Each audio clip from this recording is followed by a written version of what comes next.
Krishna Chaitanya Namni Gauratise Namaha Pancha Tatyatmakam Krishnam Bhakta Rupa Sarupakam Bhaktyavataram Bhaktyakham Bhakta Shakti Satam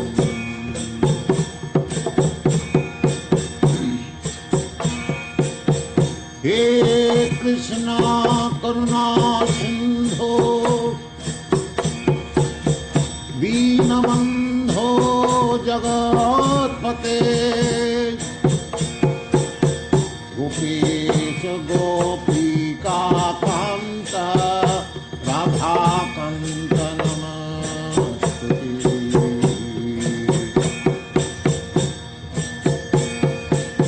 Jayatang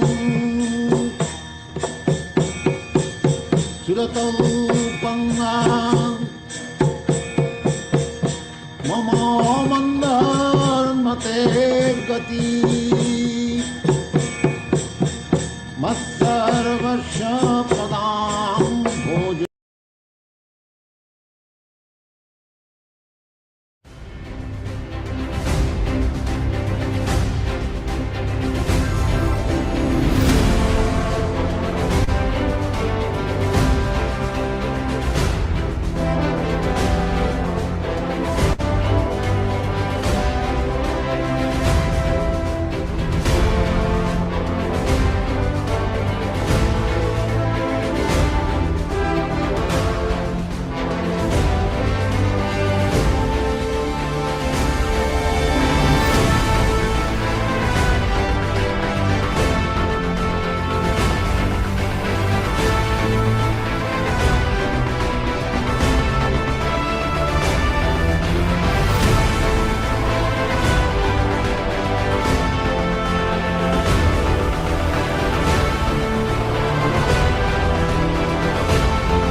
Hare Krishna, Krishna Krishna, Hare Hare, Hare Rama, Rama Rama, Hare Hare.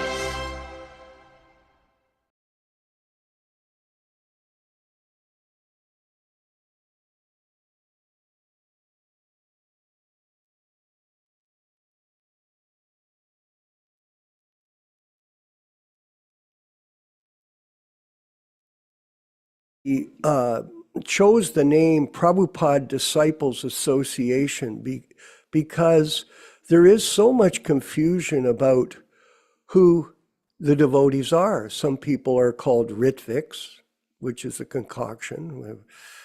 And a lot of people accuse us of being Ritviks. Ritvik, the term Ritvik means a officiating priest who initiates in this system on behalf of Śrīla Prabhupāda in his Vani incarnation.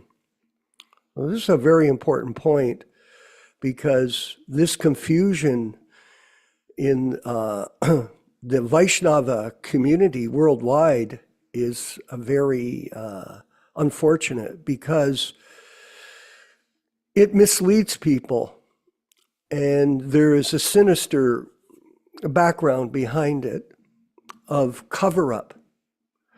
This cover-up business of certain people is planned, strategically planned.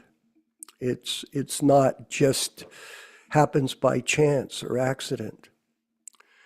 And although they may not be collectively working together at the same time, they are acting with the same motive, which is for their own personal benefits. We call it the guru business. And the guru business is very popular. in this world, especially because it's $1 billion business. It's not a small business. It's actually quite prolific. There's billions of dollars involved. There's all kinds of rip-offs. They ripped off all the copyrights. They have no evidence, Ram Raghava, to show that they have the copyrights to Prabhupada's books, but they ripped them off. And they're using them to make money, even though nowadays I'm not sure who's printing the original books. But at the same time, the Krishna Consciousness movement will carry on. Someone said to me, my friend Satyajit in Florida, he says, you mean the Prabhupada's mission has failed? Well, no, his mission hasn't failed, but his movement has failed. There's quotes that say that you should never leave ISKCON. Prabhupada used that at various moments in his devotional campaign to spread Krishna consciousness. But the point is this: when the situation becomes blasphemous, intolerable, then one should go away. And that's what's happened. And we've restarted. The mission is still there, that we're propagating the truth to other people so that the truth will be maintained, the legacy will be maintained, despite the confusion, the mass confusion that goes on. It's actually very, very unfortunate. And every time we talk to people around the world, we do meet people around the world. It's interesting to note, Mother Rochisha, that I was just talking to a devotee in Serbia just before the class. And he told me that he's been a devotee for so many years, like 30 years. And he got introduced to Krishna consciousness through his father, who was born in 1949 and is, I'm not sure if he's a Prabhupada disciple, but a Prabhupada initiated, but he's a follower. And he said to me, "Oh, Prabhu, my father is listening to all your classes in Serbia." I thought, whoa, how is that possible? I asked him, does he speak English? He goes, no, but he understands English and he listens to the classes.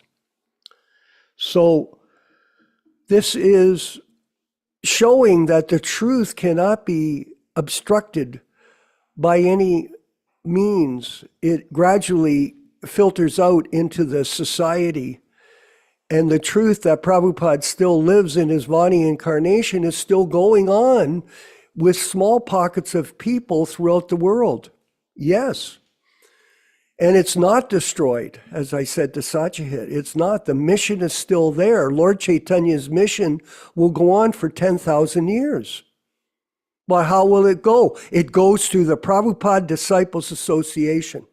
That's it. And the Hare Krishna Society, our charitable organization that's been registered since 2002. So it's not a startup. We're not starting up. I hate startups. I don't know if any of you have been businessmen. Startups are very difficult and they're very precarious. You never know if a startup will work. It could fail. I have about 30 business cards, just so all of you know, in my other career. This thing, that thing.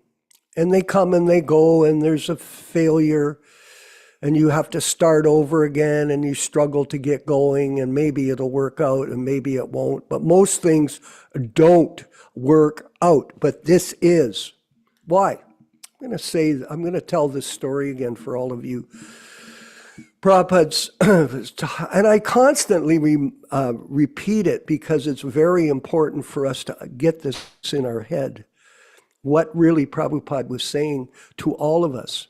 He said, people claim that there are miracles, and he says, yes, that I am a miracle worker. I'm paraphrasing. But I do not know miracles. But I do want to say that I never changed anything that my guru taught me. And that's the principle that we're following, that we're not changing the philosophy. which is being changed constantly. This change disease is going on. It's a cancer. Have you ever had cancer? Have you ever had cancer? Both of us have cancer. Yaśodā-nandana Prabhu and myself have both had cancer. And cancer is a very serious disease. It kills you.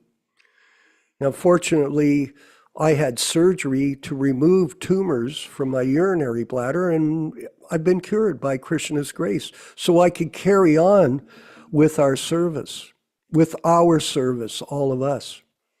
And that's Prabhupada's mercy on myself and mercy on all of us that we are having this opportunity to create this sadhu sangha.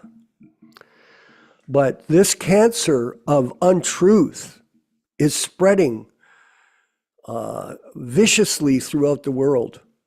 And I'm not going to discuss it in detail. All you have to do is go online and see what is going on. And it's very sad because it was a great movement. It's reached the point of complete madness and insanity. My godbrother Yaśodā-nandana says it's like on steroids, madness on steroids. It's a very, very serious contamination. So we've got all these circumstances, but in the middle of it, in the middle of this ocean of confusion, there is peace of mind when we hear the correct philosophy of Prabhupada being explained by his disciples, the Prabhupada disciples. We're not Ritviks. We're repeating what we heard from our spiritual master, and in this way, the mission will carry on. It'll never stop. And this is our success. And we want to thank everybody for being a part of this. We really do. I got a wonderful message from Mother Rochisha yesterday, and she said to me, I'm going to paraphrase it, that she's gone through all of our classes, all of them. We have 500 hours of classes, 500 hours. So she spent a lot of time reviewing everything. And I must say, sometimes it may not be perfect. You know, we might make a mistake. Absolutely. I mean, mistakes are made, to commit mistakes, to be illusioned, to cheat. All these defects are there in the conditioned soul, but we're trying sincerely to represent Prabhupada's teachings the way he taught us, specifically me and Yaśodā, personally. There's a lot of difference between people that read books and people that actually have had personal association with our guru. There's a big difference, there is. And we see it in the people that we deal with, who concoct or speculate on how Prabhupada, his mood was to spread Krishna consciousness in this material world. And I'm not going to talk, I would like to talk more about my relationship with Prabhupada and how he dealt with me in Toronto, but we'll save that for another time. And we'll move into a section of the Nectar of Instruction. This book here we really should have a good copy of it. This is, I'm not sure what version this is, Yaśodā. It's some kind of edited version. So what can I do? I get the essence out of it. There's still truth for us in these books. But we do want to represent the teachings of Śrīla Prabhupada with unchanged books. But I wanted to read a section. Again, we're talking about concise explanation of philosophy. And what I found in this particular purport in text 10 of Nectar of Instruction was a concise explanation of the materialistic man, which is what we're dealing with, materialism, mundane Maya. That's as simple as it is. And Prabhupada, I want to read this purport because I think all of you will appreciate it, and it'll give you an insight into how All of the people around you are complete animals. That's what it is. There's no compromise. And everywhere you go, all you see is human animals, eating, sleeping, mating, and defending, and getting fatter by the moment, especially in America. Materialists work hard like dogs and hogs. Just see that. Simply for sense gratification. And they are actually mad. They simply perform all kinds of abominable activities simply for sense gratification. Materialistic activities are not at all worthy of an intelligent man, for as a result of such activities, one gets a material body which is full of misery. It is. The purpose of human life is to get out of the threefold miserable conditions which are concomitant with material existence. Along with this body, there will be suffering. Unfortunately, fruitive workers are mad to earn money and acquire temporary material comforts by all means.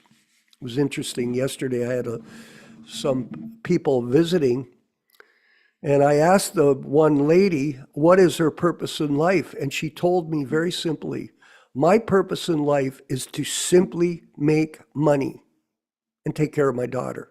Make money and take care of my daughter. Okay. Not very deep, but honorable. And temporarily, and acquire temporary, unfortunate, fruitive workers are mad to earn money and acquire temporary material comforts by all means. Therefore, they risk being degraded to the lower species of life. Materialists foolishly make many plans to become happy in this material world. True? Oh, yeah. They do not stop to consider that they will live only for a certain number of years, and out of which they must spend the major portion acquiring money for sense gratification. Ultimately, such activities end in death. Materialists do not consider that giving up the body, they may become embodied as lower animals, plants, or trees. So here it's explaining reincarnation, which the Christians have no concept of, even though it was probably in the Bible. It's been taken out, edited out. Thus, all their activities simply defeat the purpose of life. Not only are they born ignorant, but they act on the platform of ignorance, thinking that they are getting material benefits in the shape of skyscraper buildings, big cars, honorable positions, and so on. The materialists do not know that in the next life they will be degraded and that all their activities simply serve as parabhava, their defeat. This is the verdict of the Śrīmad-Bhāgavatam. Parabhavas tavad sabodha jatata. So, very succinct explanation of material world, eh? Very. Shruta, a succinct truth. And we should be confident that by the grace of our spiritual master, we will not remain entangled in this repeated cycle of birth and death by the practice of Krishna consciousness and devotional service, which is the highest platform of existence in this material world. It's an opportunity. I speak about it all the time, but we somehow or other miss the opportunity if we start to contemplate Maya. I was speaking to this fellow in Serbia just now, and he's telling me his life, his married life, his problem with his wife, his problem with his kid, and this and that, whatever. And he's, just off in some kind of twilight zone. So I asked him a very simple question. I said, how are your japa beads working these days? Are you chanting your rounds? Oh, I haven't been chanting my rounds for 2 years. Oh, very interesting.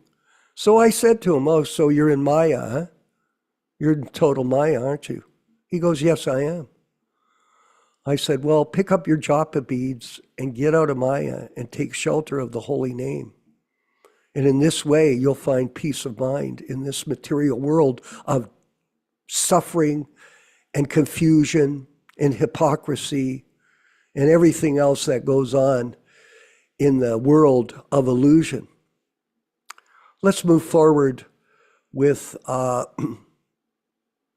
reading and discussion of Śrīmad-Bhāgavatam this morning with our godbrother Yaśodā-nandana. And by the way, I just wanted one last comment. People give us comments. We're getting reviewed worldwide, as you know. It's filtering everywhere. Well, sometimes you just repeat the same thing. Sometimes it's something about the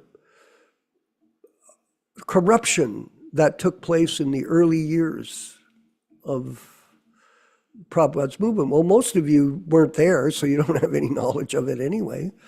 So we're explaining the past to you so you can understand it.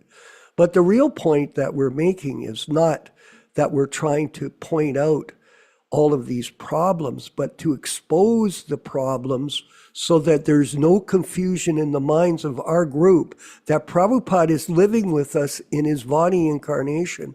And this is the major defect. This is the key defect in the current preaching work that's going on with the other people. It's very important to constantly remind us so that during the week we can take shelter reading these books, enjoying them so much, and keeping our mind fixed on the purpose of life, which is to go back home, back to Godhead, and not stumble in this journey due to stupidity and ignorance, which is some disease that affects all of us. Prabhupada just said that. Well, let's go ahead. Ram Raghava, thank you for being here, by the way. I so appreciate all of the group for helping us. Let's do the chanting of Jaya Radha Madhava, and then we'll have the reading and discussion with Yaśodā-nandana Prabhu. All glories to the Sankirtan movement of Sri Chaitanya Mahaprabhu.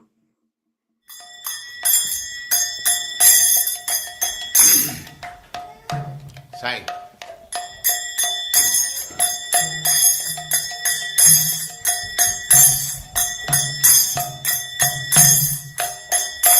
Jaya Radha Madhava Punya Bihari. Jaya Radha Madhava Punya Bihari. Jaya Radha Madhava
Saraswati Goswami Prabhupada ki jai, Ananta Koti Vaishnavrinda ki jai, Namacharya Śrīla Haridas Thakur ki jai, Prem se kaho Sri Krishna Chaitanya Prabhu Nityananda Sri Advaita Gadadhar Sivasadi Gaur Bhaktivinoda ki jai, Sri Radha Krishna Gaur Gopinath Sam Kund Radha Kund Girivardhan ki jai, Vrindavan Dham ki jai, Navadvip Dham ki jai, Swami Bhaktivinoda ki jai, Ganga Mai ki jai, Jamuna Mai ki jai, Tulasi Devi ki jai, Bhakti Devi ki jai, Swami Bhaktivinoda ki jai.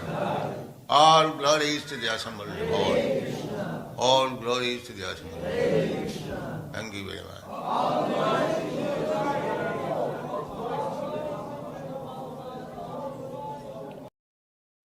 Om Namo Bhagavate Vasudevaya. Om Namo Bhagavate Vasudevaya. Om Namo Bhagavate Vasudevaya. O my Lord, Sri Krishna, the son of Vasudeva, the all-pervading personality of Godhead, I offer my respectful obeisances unto you. From Śrīmad-Bhāgavatam 1:1:1. Narayanam namaskrityam. Narayanam namaskrityam. Naram chaiva narottamam. Naram chaiva narottamam. Devim saraswatim vyasam. Devim saraswatim vyasam tato jayam udirayat. Tato jayam udirayat. One should utter the means of conquest, Śrīmad-Bhāgavatam, after offering respectful obeisances, 1, to the personality of Godhead Narayana, 2, to the Nara-Narayana Rishi, who is the supermost human being, 3, to the Mother Saraswati, the goddess of learning, then 4, to Śrīla Vyasadeva, the author, from Śrīmad-Bhāgavatam 1-4. Welcome everyone to this reading from Śrīmad-Bhāgavatam. As we do every week, it should be noted that this reading is being conducted on the basis of the original 1962 New Delhi edition, and all English synonyms, translations, and purports by His Divine Grace A.C. Bhaktivedanta Swami Prabhupāda, Founder-Ācārya of the International Society for Krishna Consciousness, also known as the Krishna Consciousness Movement. As we do every week, we will be reading a few selected verses from the first canto, second chapter, which explains the meaning and the benefit of hearing this powerful transcendental literature. Yadanudyasina yukta karma garanti nibandanam chindanti kovidastasya kona kuryat kataratim.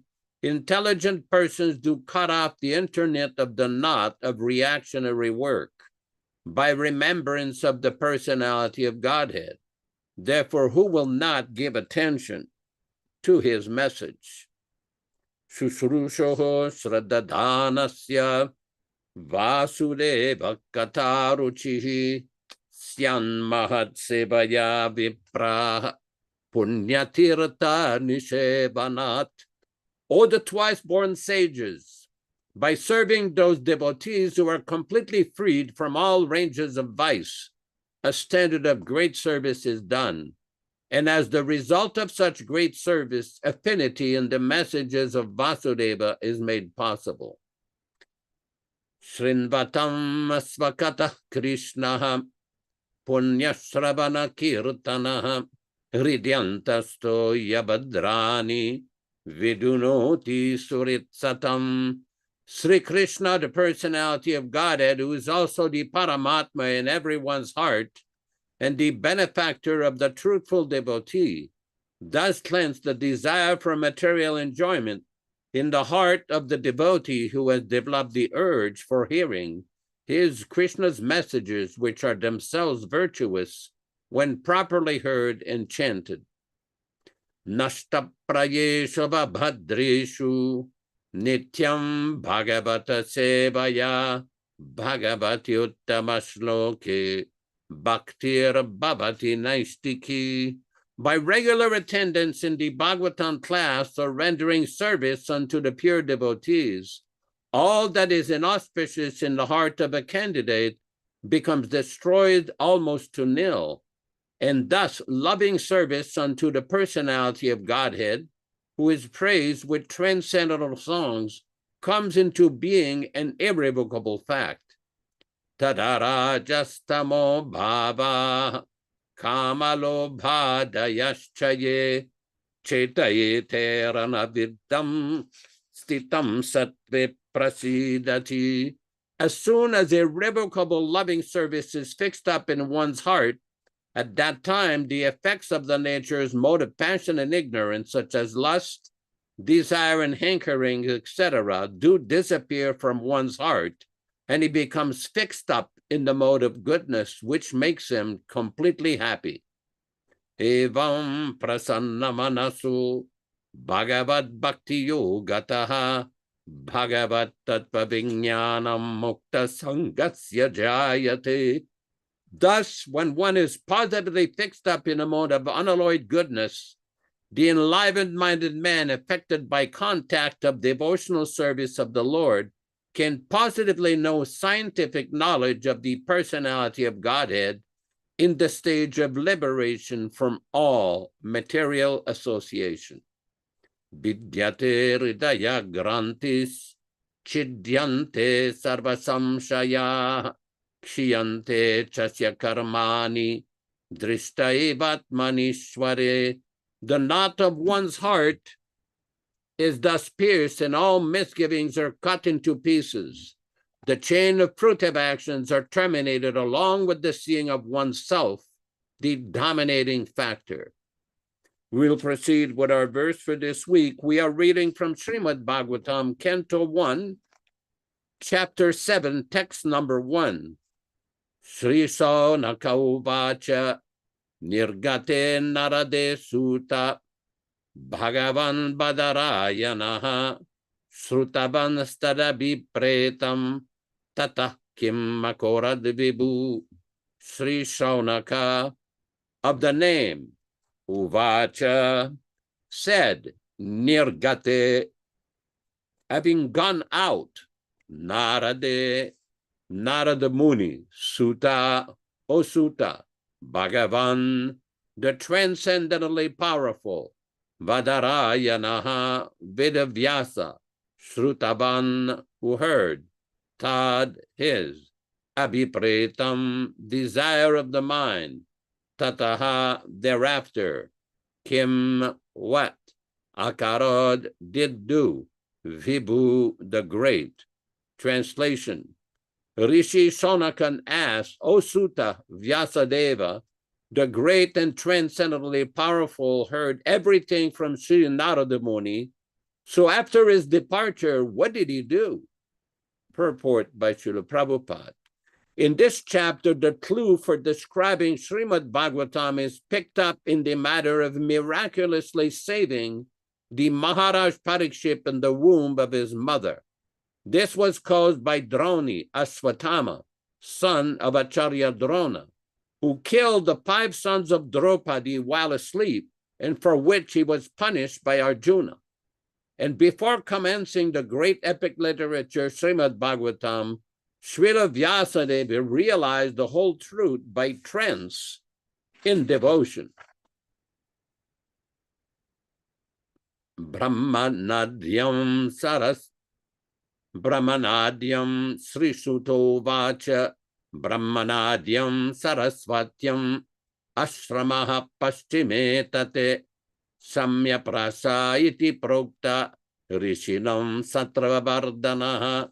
Sri Sutta, of the name Uvacha, said, Brahmanadyam, on the bank of the river, intimately related with Vedas, Brahmins, saints, and the Lord. Sarasvatyam, of the name Ashrama, cottage for meditation.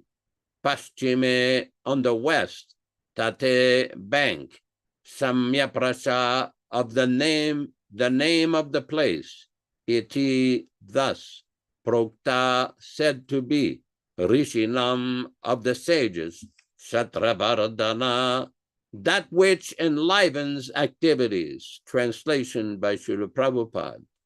On the western bank of the river Saraswati, which is very much related with transcendental subjects like the Vedas, etc., there is a cottage for meditation at Samya Pras, which enlivens the transcendental activities of the sages. Purport. For spiritual advancement of knowledge, a suitable place and atmosphere is definitely required. The place on the western bank of Saraswati is especially suitable for this purpose. And there is the ashram of Vyasadeva at Swayam Pras. Śrīla Vyasadeva was a householder, and still his residential place is called ashram. And ashram means the place where the spiritual culture is continually made.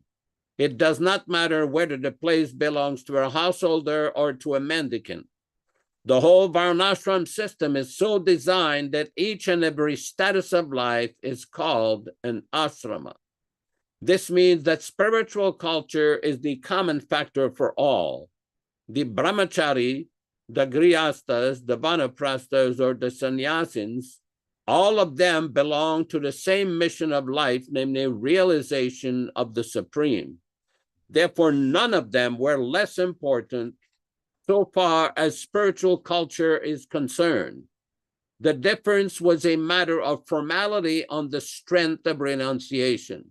The sannyasis were held in high estimation on the strength of practical renunciation. Om Bhajnana Timirandasya Jnananjana Shalakaya Chakshuran Melitam Yena Tasmai Shri Gurave Namah.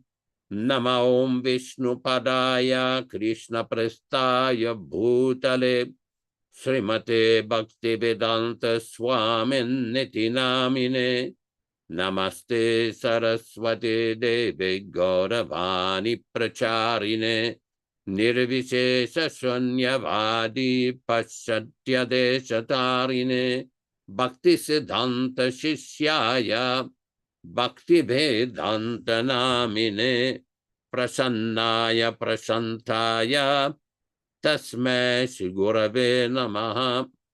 Bhagavad Bandhana Kadyam Guru Vandana Purvakam Kshiram Sharkara Yuktam Kadati Visheshatah Adadana Strinam Danteridam Yache Punah Punah Śrīmad Padam Bhoja Dhulisyam Janma Janmani Amsho Bhagavatosmyaham Sadadaso Asmi Sarvata Tat Kripa Pikshako Nityam Tat Prishta Satkaromisvam Sri Krishna Chaitanya Prabhu Nityananda Sri Advaita Gadadara Sri Vasadi Gaur Bhakta Vrinda Hare Krishna Krishna Krishna Hare Hare Hare Rama Rama Rama Hare Hare. As we see so many times in Śrīla Prabhupāda's books, there are so many references to the culture of spiritual advancement. In text number 2, Śrīla Prabhupada explains very nicely, an ashram means the place where the spiritual culture is continually made. It does not matter whether the place belongs to a householder or to a mendicant. The whole varnashram system is so designed that each and every status of life is called an ashrama. This means that spiritual culture is the common factor for all. The brahmachari, the grihastas, the vanaprasthas, or the sannyasis, all of them belong to the same mission of life, namely realization of the Supreme. We see throughout Śrīla Prabhupāda's lectures that he's constantly emphasizing the importance and the need for spiritual inquiry, for spiritual realization, for spiritual achievement. This is the message of Bhagavad Gita and Śrīmad-Bhāgavatam. Every week when we have these Bhagavatam classes, we read from some selected verses from the second chapter. Why do we keep doing that? Very simple. What it is, it gives us an insight into the message of Śrīmad-Bhāgavatam. What is the real message? If we look at Śrīmad-Bhāgavatam, Canto 1, Chapter 2, text number 9. Canto 1, Chapter 2, text number 9. Dharmasya yapavargasya nartartaya upakalpate nartasya dharmaikantasya kamolabhaya hismritaha. All occupational engagements are certainly meant for ultimate liberation, and they are never meant for material gain. Similarly, material gain for one who is engaged in the ultimate occupational service is never meant by the sages for attainment of sense gratification. And then in the text number 10, there's a very important instruction being given. Kamasya naindriya pritir labha jiveta yavata jivasya tattva jignasa narto yascheha karma bihi. Life desires must not be directed toward the matter of sense gratification. One should desire only for healthy life or self-preservation, since a human being is meant for inquiry about the absolute truth. Nothing else should be the goal of one's work. Very important point. In the Manu Samhita, there is description that both the animals and the human have the same basic characteristics. Ahar nirida bayamaitunam cha samanyati tat purushubihi naranam. In other words, the animals and the human beings have the same basic fundamental characteristics: eating, sleeping, mating, and defending. What differentiates the human being is they have the ability to inquire about the absolute truth. You cannot get a cat You cannot get a cat or a dog or a tiger or a giraffe to come and hear Bhagavad Gita. You can plead with them. They do not have the mental capacity by the design of their body. Now, this is a very important point. There's one purport in the Śrīmad-Bhāgavatam where Prabhupada mentions that the current human population is a royal edition of the animals. In other words, if a human being simply engages himself in the basic fundamental propensities of eating, sleeping, mating, and defending, without making attempts to solve the problems of life, then that life is a failure. Now, somebody may say, well, we have our religion, we have our specific denomination, and we worship God. That is nice.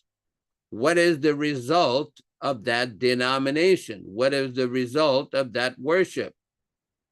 Does it produce actual understanding of the position of the living entity and the position of the Supreme Godhead?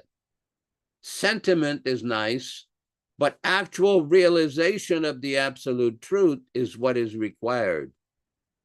In the Śrīmad-Bhāgavatam itself, it is described, Vadanti tas tattvavidam yajñayam advayam brahmeti paramatmeti bhagavaniti shabdyati. The Bhagavatam is very precise how it describes the position of the living entity and the relationship with the supreme living entity, the supreme personality of Godhead, Krishna, or sometimes called Vishnu. What is that explanation? Brahmeti Paramatmeti Bhagavaniti Shabdyate. That the supreme absolute truth is understood in three phases, as Brahman, Paramatma, and Bhagavan. Brahman means, Krishna says in the Bhagavad Gita, Brahmanohi Pratishtaham, the impersonal feature of God, his presence everywhere is manifested as Brahman. Paramatma is the presence of God, Krishna, within the heart. In Christian terminology, they call that the Holy Ghost. And Bhagavan is the supreme personality of God in himself. Now, the impersonalists do not comprehend that the personality of God in Krishna is the goal of all the study of the Vedas.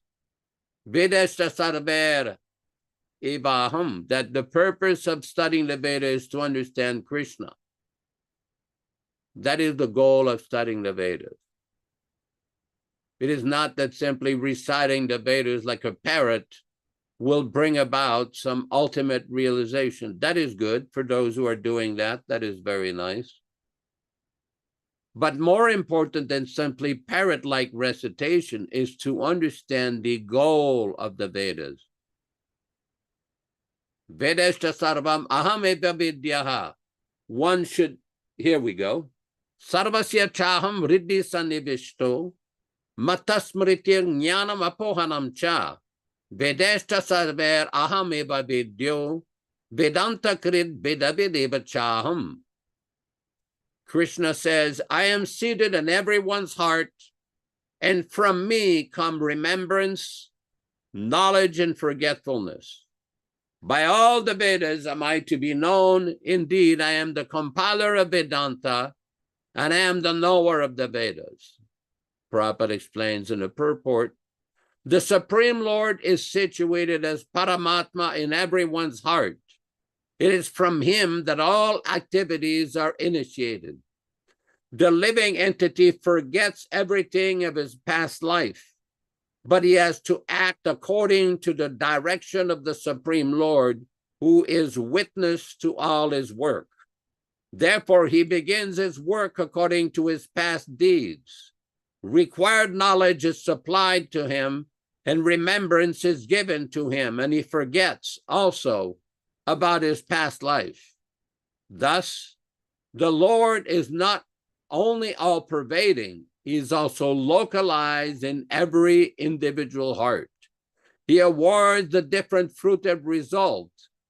He is not only worshipable as the impersonal Brahman, the supreme personality of Godhead and the localized Paramatma, but as the form of the incarnation of the Vedas as well. The Vedas give the right direction to the people so that they can properly mold their lives and come back to Godhead, back to home. The Vedas offer knowledge of the supreme personality of Godhead, Krishna. And Krishna, in his incarnation as Vyasadeva, is the compiler of the Vedanta Sutra. Now, this is very important to understand, because in some religious denominations, they only believe that human beings have a soul. They don't believe that animals have a soul. It's interesting that Śrīla Prabhupāda has given many interviews and discussions with various members of the Christian faith, particularly one cardinal in France. And Prabhupada was trying to explain that according to the Vedic understanding, all living entities have a soul. The animals also have a soul. And one should not unnecessarily kill animals for eating. And the person could not understand this point. Now, let's understand where this theology comes from. Because in the Bible itself, there is numerous statements. Prabhupada used to point out that in the Bible it says, thou shalt not kill, that the killing of animals is prohibited. They interpreted that thou shalt not murder. No, that is not the correct interpretation. We see that in Genesis 1:29, there is reference that the herbs and fruits and grains, that shall be your food. I'm paraphrasing here. There's also reference in the Bible that one who kills an ox or a bull is as guilty as killing a man. There are many references. There's no need to unnecessarily kill animals. One time people said, well, some Christians object. They say that Christ ate fish and he distributed fish. The Prabhupada said, Christ can eat the whole universe if he wants. He has that power. But that is not your position. So in other words, the understanding of spiritual tattva or conclusive truth is much deeper in the Vedic literatures. We also have to understand the kind of people that Jesus Christ was preaching to. What did they end up doing to him? Crucifying him and killing him. So these kind of understandings of deeper and deeper understanding of the meaning of the position of the soul, the super soul, and the relationship between both of them is very important. That is why we take shelter of these great acharyas, these great transcendental personalities who give the essence of the Vedas, who give the essence of what is God, what is the living entity, and what is the relationship between both. In the Vishnu Purana, there is description, Aishvaryasya samagrasya viryasa yashasasriyaha jnanam bhagam itingana, that there are 6 basic fundamental qualities of Bhagavan. The meaning of the word Bhagavan means one who possesses all opulences of knowledge, beauty, strength, renunciation, everything. Krishna has these qualities in full. And in order to understand the position of God in a living entity, one has to hear from a realized soul.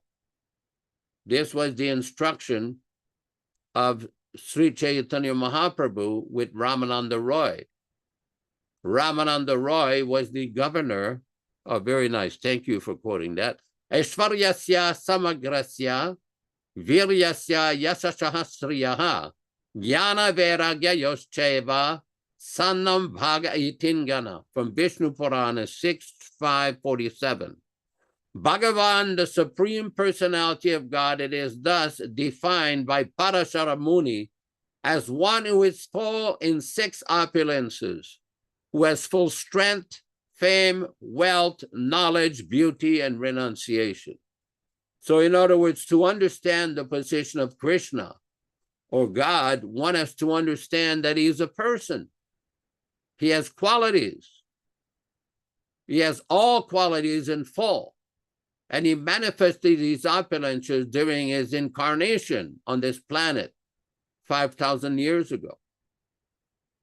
That is why Prabhupada presented the Krishna book.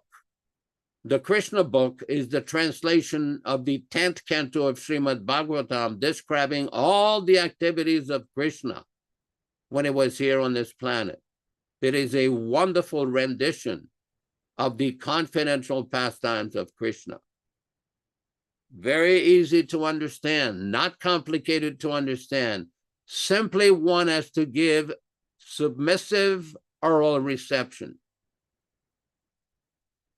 Sometimes there are objections that you people, they call us Ritviks. Well, that's a misnomer and a misrepresentation. You are saying that Prabhupada can give initiation. Well, first of all, before we can discuss what is giving or not giving, let's understand what is the meaning of initiation. How does Prabhupada define the term initiation or diksha? Is he giving knowledge or diksha or transcendental knowledge or giving jnanam in his books? That is the first point. There was an old article in the Back to Godhead magazine where one devotee had asked Śrīla Prabhupāda, I want to be initiated. I've been following the principles and chanting Hare Krishna. And Prabhupada's reply is, that is your real initiation, your determination to follow these principles. That is your real initiation. On another occasion, there was a devotee, Vaikuntanath, who was in Vrindavan during the Nectar of Devotion lectures in October, November of 1972 at the Radha Damodar Temple in Vrindavan, India. And after one of these lectures, I was right behind him. He asked Śrīla Prabhupada, Prabhupada, we're distributing books all over the world. But in these books, it says one should be initiated by a bona fide spiritual master. But many places, we do not have temples. How will these people be initiated? And Prabhupada, when they read my books, they are being initiated. Initiated means beginning of spiritual life. Prabhupada is giving that initiation every single day for submissive, sincere souls who want to hear the message of the personality of God.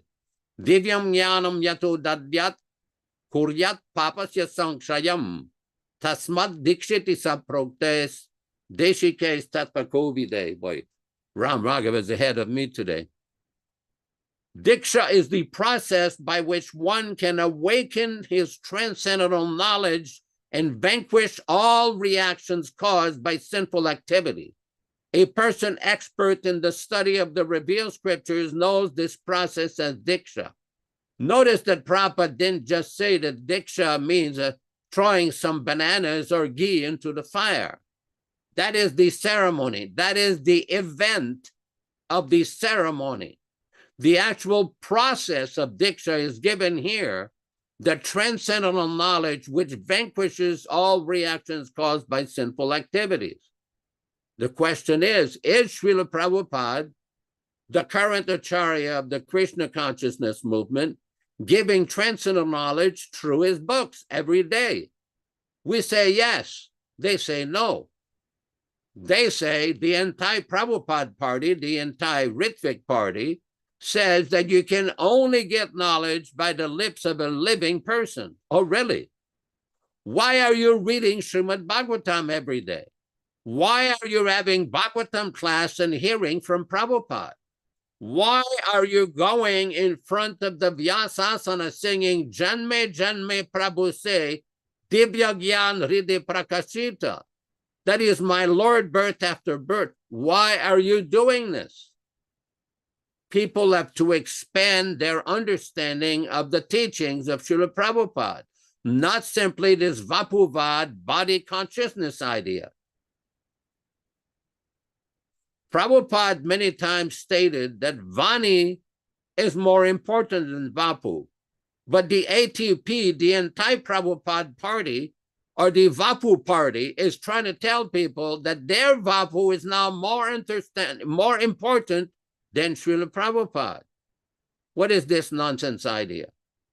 It contradicts Śrīla Prabhupada. Prabhupada is never dead and gone. They think he's dead and gone because they're ambitious to occupy his unique position. That will never happen. That will never happen. They may try as much as they like, concoct various resolutions and ideas and corporate ideas. That will never happen. I want to clarify something so people will understand. I've received some communication from some devotee asking, why is it that Vishwakarma and yourself sometimes say that the movement is finished? No, the movement is eternal. The Krishna Consciousness movement, or KCON, is eternal. The IS, the purpose of the IS was to originally present the pure and unchanged and original teachings of His Divine Grace A.C. Bhaktivedanta Swami Prabhupāda, the Acharya of the movement. When the leading managers deviate from the teachings and misrepresent the teachings, that adulterates the purpose of the IS. The eternal Krishna Consciousness movement will always go on, and it's going on.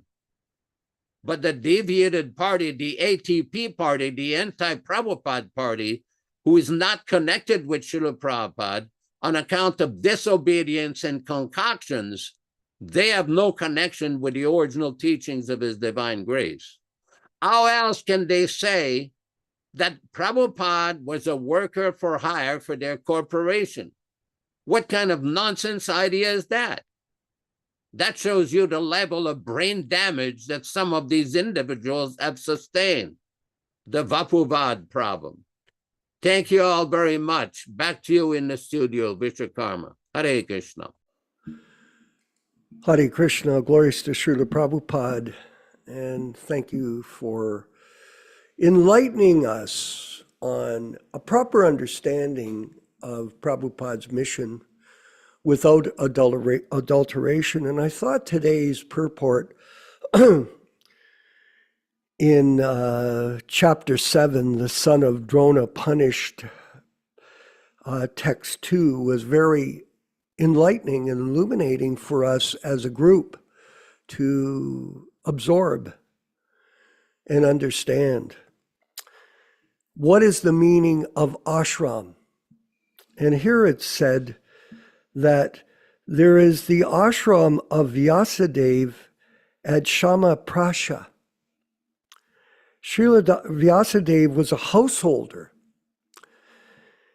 and still his residential place is called ashram.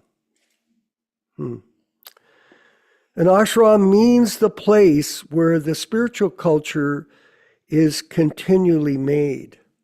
And this is the point that we want to stress, is that wherever you live, and most people in this modern society are in Grihastha ashram or were in Grihastha ashram and are divorced. Of course, this particular phenomena is common in the modern society, divorce. So you may be on your own, and you might have to make your house or your apartment an ashram. But if you're married, then you can work with your wife or your husband to create an environment for yourself and your family, an ashram. Because this is the direction that Krishna consciousness is going now. Why?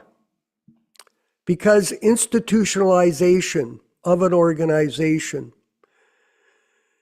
may not sustain because of mismanagement, but you, an individual, are in control of your life. And that is an advantage for all of us, to be in control of our environment. Not that you become subjected to the whims and arbitrary decisions of a so-called group of people that have deviated from the principles of Krishna consciousness, yet they form these organizations. It's called institutionalization. Do you think an institution is a good thing? Well, it could be.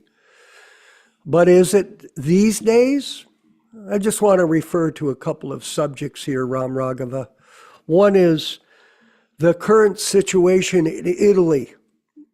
Vijaya Pandit, in Italy, the former kingdom of Bhagavan, Vrindavan Villa. This particular place has now become a hotel. It's no longer a ashram. And there the people live and they rent rooms. And the people drink wine. They smoke pot. That's Vrindavan Villa. That's what's going on there. Do they practice the principles of devotional service? Do they chant their rounds? No. Do they attend a morning program? No. Let me give you another example. Yesterday or 2 days ago, my godbrother Abhimanu,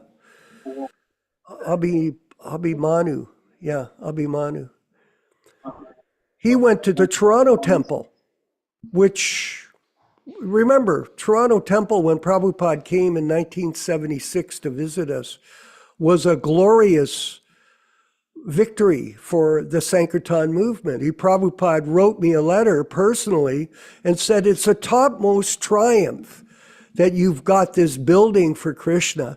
And he asked me, he said, can you put up these two signs on the building, Hare Krishna? He wanted them flashing. The zoning wouldn't allow it.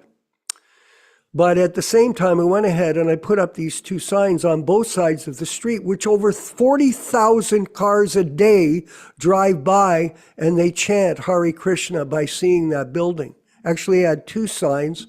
Down the street, I had set up the Hare Krishna restaurant, which ran for about 1.5 years, 2 years. So when you came up from downtown, you go Hare Krishna, you'd see that, Hare Krishna restaurant.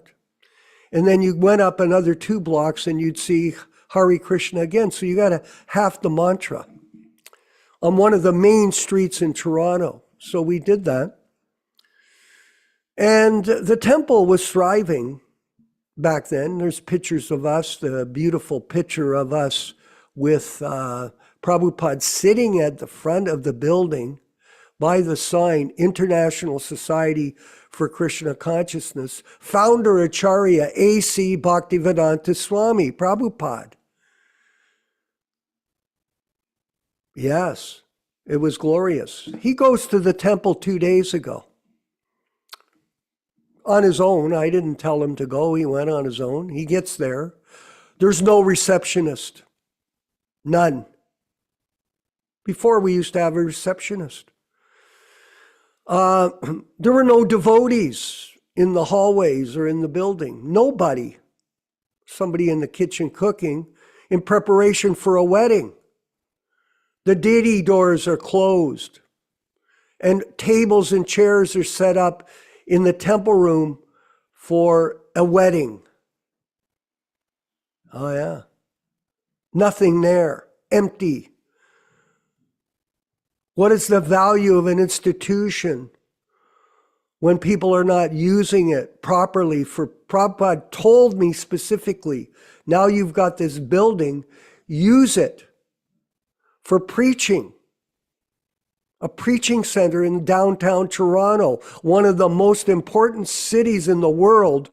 We have a building up from the Parliament buildings and it's empty. Totally empty. All because of the guru business. Let's stage weddings and make money, and in this way, they can survive. The restaurant is empty. Nothing going on. They cook the prasadam so everybody can go up in the evening and maybe eat something. And then this institutionalization has become a disaster. I'm saying this right now to all of you. It is a huge disappointment. I'm almost disappointed that we got this glorious building, because look what has happened to it. It's pathetic. Now you could deny it. Go ahead. Say whatever you want, but you're speculating on what the reality is. We have firsthand information what is going on throughout the world. It is a guru business of cults. That's what's going on. It's pathetic. And here, it's recommending that for grihastas, you set up your own ashram at your house. Yes. If you come to my ashram here, I show you, there's so many pictures of Krishna here, so many deities. I have 17 deities in my house that were brought to me by other people that didn't want them. I didn't go out and accumulate deities. The first deity I got was Parthasarthi Ram Raghava. It's in my kitchen altar. I have 2 altars. I have an altar in my dining room, and then I have an altar in my kitchen. And the first deity that went on the altar was Parthasarthi, just a single form of Krishna on the chariot by himself, which for me, I thought, well, it's better. It's not Radha Krishna, because Radha Krishna worship, it requires a lot of discipline and rules and regulations. But I got the way I got the picture, the deity was this. I was out to pick up a bed for one of the people living in the house here. So I drove. There were people carrying we were going to carry the bed out of the store. So I've told this before, so I was standing at the back of my van, just waiting, and I was chanting japa. And there were guys at the front, and I had told them, listen, if you're going to go out, stop using the F word every time you talk. I said, you know, this is not good. I don't like it, and just stop. So this guy, he was a criminal, basically. He started Krishna chanting at the front of the truck because they were having a problem taking the bed out of the store and putting it in the van. Krishna, Krishna, he goes, Krishna, Krishna. I go, well, that's good, you're doing that. And there was an Indian guy who was the manager of the store, came out. He said, who taught you that? Who taught you to do that? He goes, well, the guy back at the end of the van did. I go, okay, well, okay. So the guy comes back to me. He goes, did you teach this guy to say Krishna? I said, yeah, I did, as a matter of fact. He goes, just a second, I've got something for you. And he went back into his office in the mattress company, and he came running out to me, and he had this murti of Parthasarthi on a chariot. And he said, my boss wants me to throw this in the garbage. I said, really? He goes, yeah, he doesn't want it. He doesn't want anything to do with this Krishna thing in our business. Can I give it to you? I go, yeah. And he gave it to me, and that's how I got the first deity in my house. Krishna came to me. And I'm very honored that this was a circumstance that God arranges everything for us. Krishna will take care of everybody. No, this movement is not finished. It's been detoured. A big detour. And each one of you has your own ashram, and be in control of that. It's very important to be in control and let Krishna control your life. Not that you subject yourself to subservience with people that give you a cheap rent. I'll give you a cheap rent, but you have to do what I say. That's what they do. I'll feed you this boga from our kitchen, or that kitchen that you claim is prasadam. I'll feed you, but you have to do what I say. You become subservient to these people. That's manipulation. Terrible manipulation. Your house should be an ashram. And this is what we're promoting. We're not promoting institutionalization. A lot of people, well, where can I go and live? Live at your own apartment. Live at your own house. I'm giving you some practical understanding of how to survive, everybody. You take care of yourself. A lot of these, there's a devotee that called me from India, Nilesh. He wants to be initiated, and we're going to give him an initiation in a few months. Yeah. So he says, I said, well, what do you do for a living? He goes, well, I'm in the bank. I work as a mortgage person. I guess they do that in India now. They give out mortgages and loans. And well, how do you take care of yourself? Well, I take care of myself and my mother. My father died. But I want to leave. They want me to join the temple. I said, don't join a temple. Don't do it. You stay and take care of your mother. That's the first duty. You're the son. That's why you were born, that you have a responsibility to take care of your mother. And now you have a job. Now I want you to go to work and be the best employee in that business. Not the worst employee wandering off and thinking I'm going to be some kind of brahmachari. That's a long journey. You'll see how long you last at that. I hope you do. But if you don't, stay steady. Take care of your mother. Be an exemplary employee in your business, and chant your rounds and set up your house as an ashram. And be in control of your time and your place. Don't be controlled and manipulated by people in the guru business. That's what's going on in India. These people have no money, Nilesh. They don't. and they can get a job in ISKCON. Hey, they're hiring. Just think about it, Prabhus. They're hiring people to join them and support their guru business. But what do? They train them to go out and raise money. That's what they do. And they're getting thousands of people to be their disciples using this principle of guruship, guru business, to develop their organizations. And then they say, oh, we're so successful. Very insidious. For us who are businessmen, and I'm a businessman, I am. I've got a history of business, tens of millions of dollars of business. I understand this hypocrisy that's going on in that world of utilizing Krishna for a trade. That's what's going on.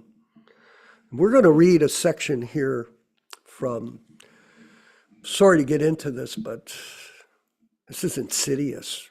And people like all of us understand what's going on. And you should realize it. It's not a joke. We're not criticizing people. We're explaining the facts. And we understand them. We're not stupid. You want to say that we're stupid, we're deviant, we're lost? We're not. And if you want to carry on with us, we are at war with you. Just understand it. And we are a force. And it will unfold as time goes on. Like it is. So let's go to this section on Varnash, on Namhata. I want to read this to you. Have you got that? Yeah. Just over 500 years ago, Sri Chaitanya Mahaprabhu in the Sri Chaitanya Bhagavat gave the following order to his pioneering preachers, for Sri Nityananda Prabhu and Haridas Thakur. Oh, hear me, Nityananda, hear me, Haridas. Simply disseminate my order everywhere. Go from house to house and beg the residents as follows. Speak about Krishna, worship Krishna, and teach others about Krishna. Over 100 years ago, the great Acharya Śrīla Bhaktivedanta Thakur in the Gaudiya Vaishnavism again took to the preaching mission of Lord Chaitanya and recorded the following words in reference to the Namhata preaching work. I am singing news of the greatest happiness at the place known as Sarabhi Kunja in Sri Navadvip. The marketplace of the holy name has been now opened, and Lord Nityananda himself is the proprietor. Bhaktivedanta Thakur, the innovator of the marketplace, Sri Bhaktivedanta personally traveled to so many places and established over 500 Namhata Sanghas. He organized roles for running the Namhata smoothly. Each Namhata was headed by a commander who took care of the members of the Namhata. He designated the traveling preachers who went from door to door as salesmen. Finally, he considered himself simply as a sweeper, whose purpose was to help maintain purity by speaking Nam Harikatha and singing kirtans at the houses he visited. So this Namhata program is the secret of our preaching program, that we are trying to promote this understanding that you as individuals have the strength, have the determination, and we're seeing it practically with the new people. I wanted to mention, I don't want to embarrass this lady, Bhaktin Ambra Endi, but she said something very valuable to me in a note.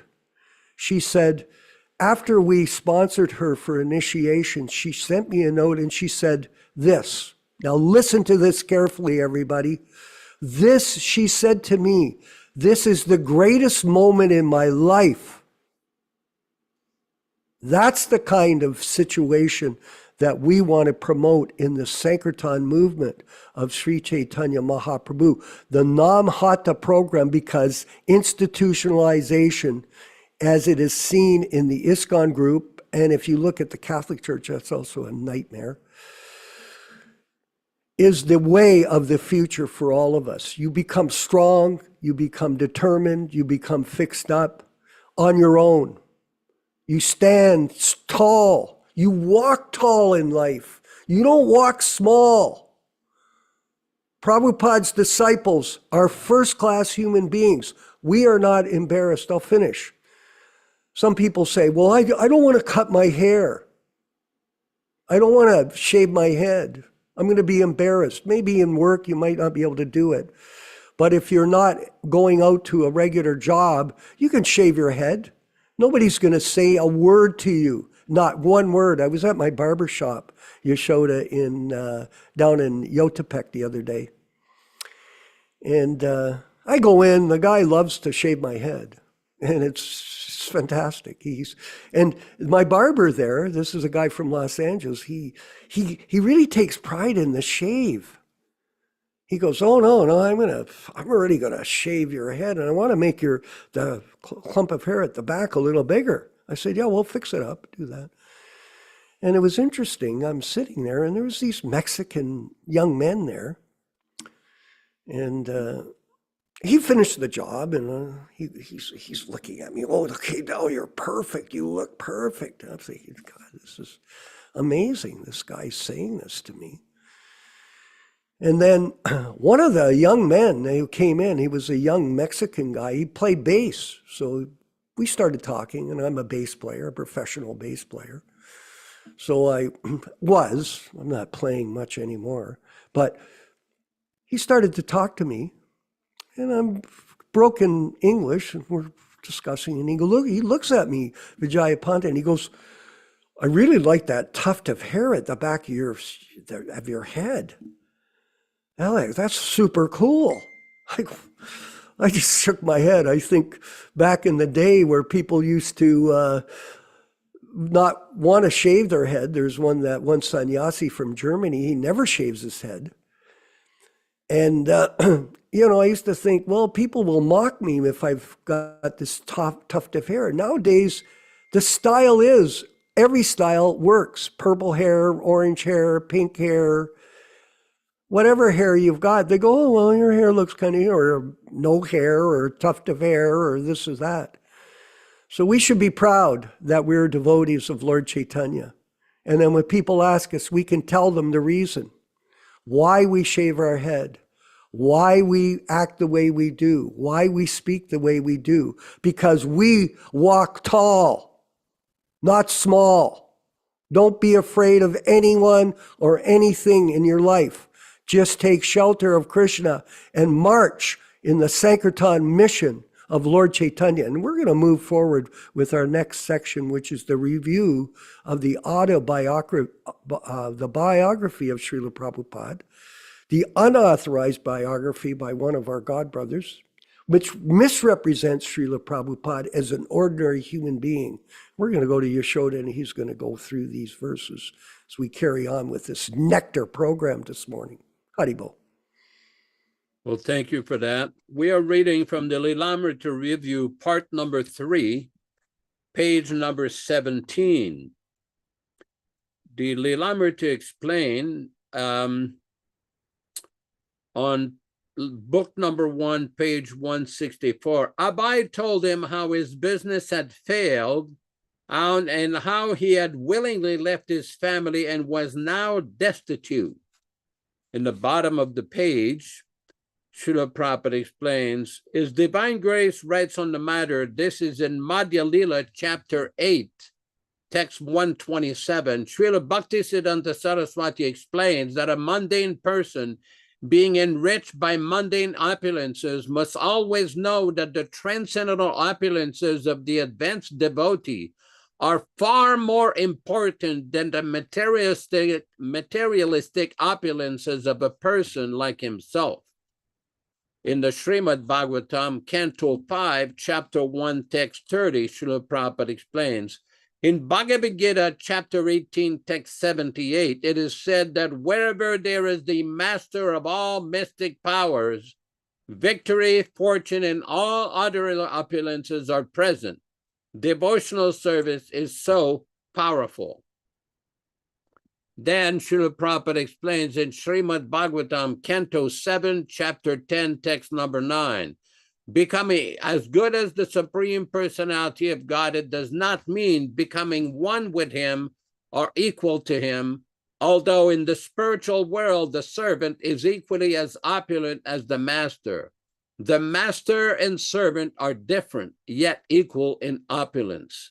Śrīla Prabhupada further explains in Canto 4, Chapter 31, text number 8, Sakshadaritvena, in every Shastra, the spiritual master is accepted directly as the Supreme Personality of Godhead.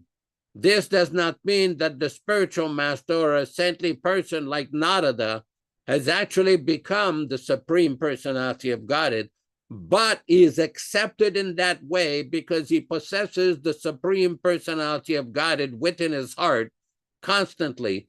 When one is simply absorbed in the thought of Krishna, one is also called Bhagavan.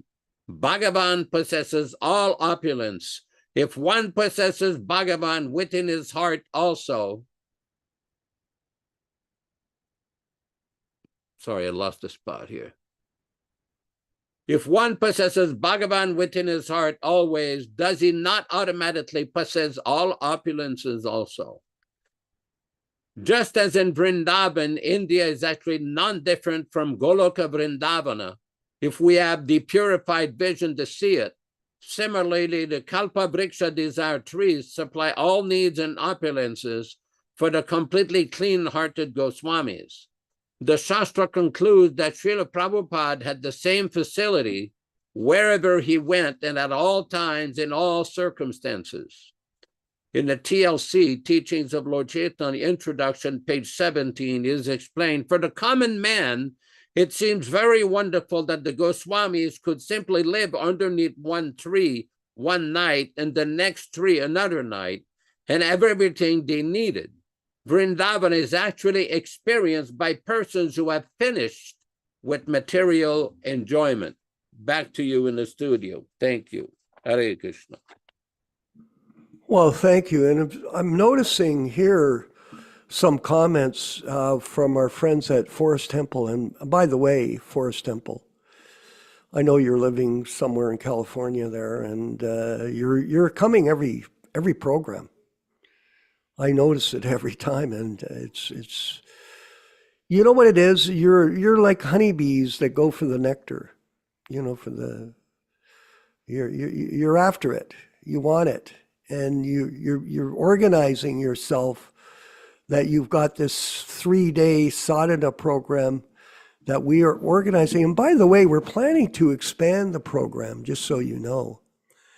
Our godbrother Ram Raghava here, who's now taken up a key role in our hosting of the program, very valuable. And thank you, by the way, Prabhu. It's been a rocky road to get this going, up and down. We've managed to carry it on for 3 years now, I believe it is, and it's a great thing. But he put on an interesting section, because I know all of you, you know, we're on a schedule. So we started off with an hour and a half program. And then it started to expand with the input of other people. You know that, Neil Sham, that it started to expand, and the discussion started to expand. And I was thinking about it. I thought, well, the heck, you know, some people, they want to come for an hour and a half, and then they're going to go, well, I got to go shopping, or I got to go to do the laundry, or go get my car fixed, or whatever you got to do during the day. And maybe it's unfair that people are leaving and, you know, we carry on, and maybe we should just stop. So periodically throughout the journey of these programs, I would go through changes. I'd say, okay, we got to stop at 10:30. We just got to stop. We can't just carry on.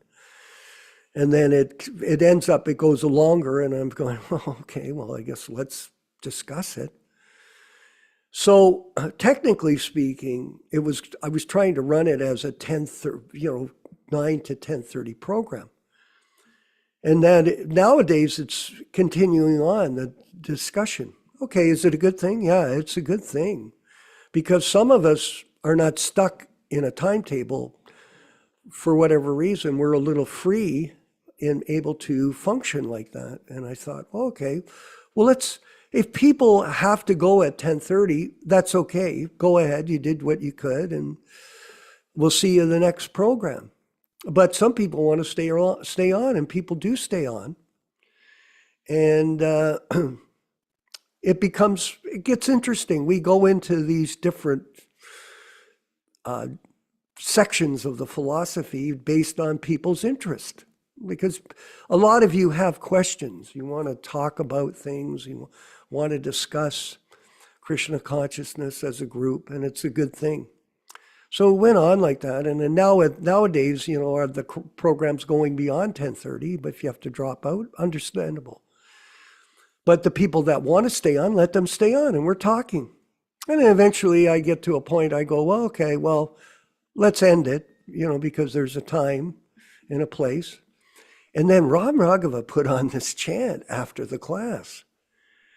And last week there was a chant, and it was an old recording, Ram Raghava, that you played. Now, the chant itself was Prabhupada leading, but the people that were accompanying him didn't have a clue how to keep time. Being a musician, I was listening, I'm going, this guy's hitting the bongo, it's completely off. And that reminded me that this isn't a musical performance. This is a devotional performance. And the most important thing in the performance was Prabhupada singing. And I listened on, even though it was agitating me, listening to some idiot playing the bongo off time. But Prabhupada didn't mind. It was an original recording. It was fantastic. And that clicked in my brain. I said, geez, this was really good. So what we're going to do is we're going to carry on after the class. And I believe today there's going to be a short 7-minute lecture by Prabhupada after the kirtan.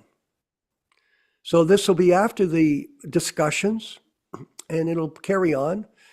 And we'll just move forward with our opportunity to associate, if you have time, to be a part of it. If you want to get more information, you might be there on your own, you're by yourself, you're in your apartment or that, and you've got nothing better to do except be in the Prabhupada Disciples Association, Hare Krishna Society environment. So this is an addition to the program. And Ram Raghava, how many people are on the YouTube channel today? Hare Krishna. So just a comment. Yeah. The lecture video, I haven't been able to convert it to a video file yet. But Okay. I'm going to try to present it through one of the windows. If it doesn't work, I'll have it ready by Wednesday evening. So forgive me for that. Today, there were up to 12 people. Right now, there's 10 people watching, no questions. Okay. Well, that's good. We're looking for, there's a circulation of the message going around anyway on many platforms. And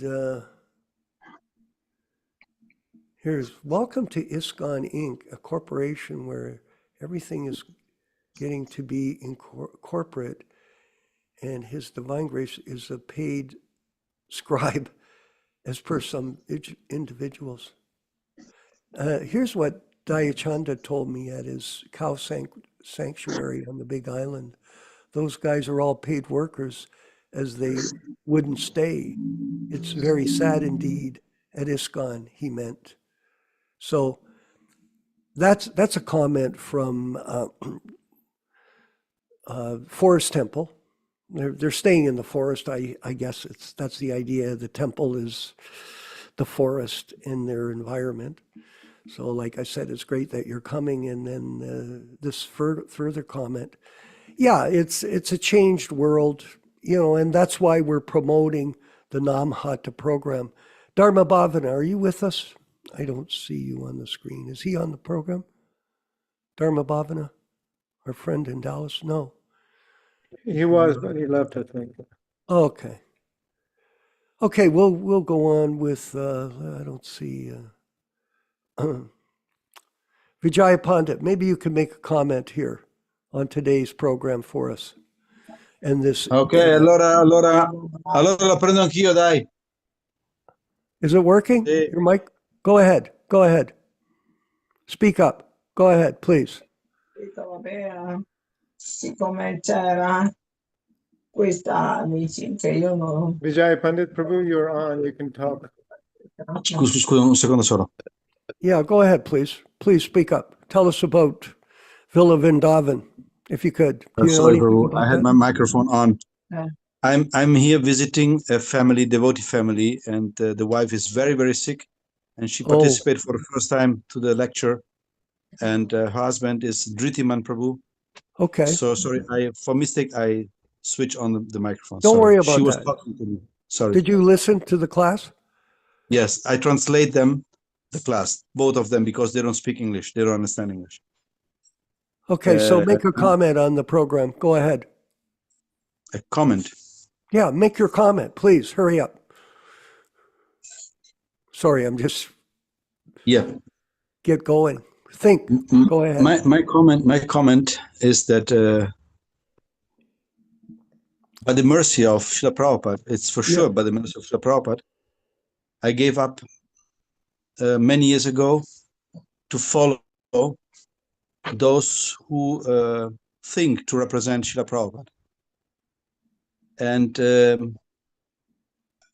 in all my life, I observe the people. I'm not a speaker. I don't like to speak. I don't like to make lectures. I'm like this. I like to listen.